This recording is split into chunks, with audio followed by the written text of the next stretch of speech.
जय हिंद बच्चों, आप सभी का मेरी हिंदी की कक्षा में स्वागत है। हम हिंदी का पाठ 4 कर रहे थे, जिसमें हमने पढ़ा अभी तक कौवा होता है एक कल्लू नाम का, जिसे अपने कौवे होने पे खुशी नहीं होती। वो क्या बनना चाहता है? मोर बनना चाहता है, ठीक है ना। और मोर बनने के लिए वो क्या करता है? मोरों के फेंके हुए पंख लगा के मोर समझने लगता है और मोरों के बीच चला जाता है। और मोर ये सब देख के उसका मजाक उड़ाते हैं और उसे मारने के लिए आते हैं। तो अब हम आगे पढ़ते हैं, आगे चलते हैं, स्टार्ट करते हैं। सभी मोर कौवे पर टूट पड़े, उसके पंख नोच लिए और मार मार कर उसे घायल कर दिया। जैसे तैसे वह उठा और उठकर अन्य कौवों से शिकायत करने लगा। मुझे मोरों ने मार मार कर अधमरा कर दिया है।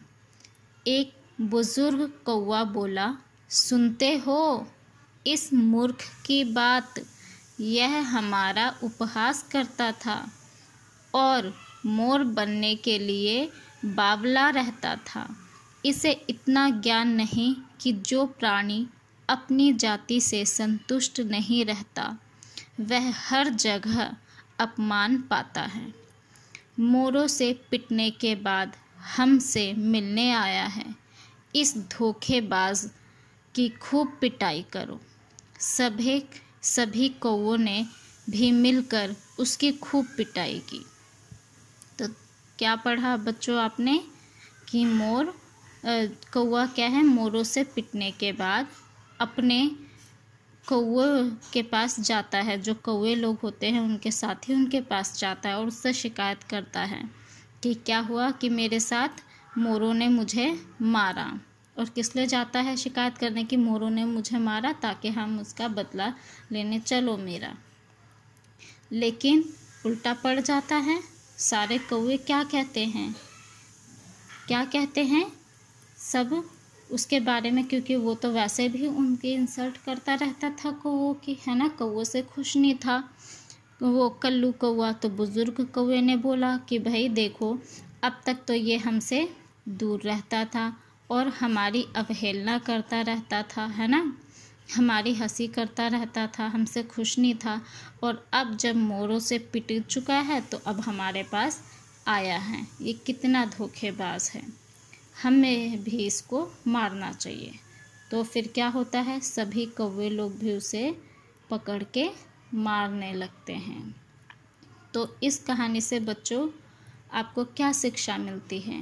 कि हमारे पास जो है या फिर हम जो कुछ भी है, हमें अपने पे गर्व होना चाहिए, हमें खुश रहना चाहिए, संतुष्ट रहना चाहिए, है ना। ऐसा नहीं, दूसरों की नकल नहीं करनी चाहिए कि मुझे उसके जैसा बनना है, उसके जैसा बनना है, ठीक है। अपने आप जो है अपने गुणों को पहचानो और उसमें निखार करो, ठीक है, और आगे बढ़ो, ठीक है बच्चों। तो इस तरह से ये पाठ कंप्लीट हुआ और आपको ये शब्दार्थ अपनी कॉपी में सुंदर सुंदर लिखना है, ठीक है। यहाँ पे कुछ शब्दार्थ है।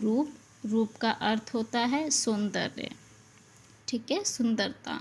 अगला है मौज क्या होती है? मस्ती, है ना, जैसे आप मस्ती करते हैं दोस्तों के साथ। अभिमान का मतलब होता है घमंड, गर्व, ओके। अगला है घायल का मतलब जख्मी, ठीक है, जब आपको चोट लग जाती है, आप जख्मी हो जाते हैं। उपहास का मतलब क्या होता है? मजाक उड़ाना, ठीक है। अगला है बावला क्या होता है? पागल या फिर उतावला, ठीक है। तो इस तरह से आपको अपनी कॉपी में डेट डालकर सुंदर सुंदर करना है अच्छी राइटिंग में, ठीक है बच्चों। जय हिंद बच्चों।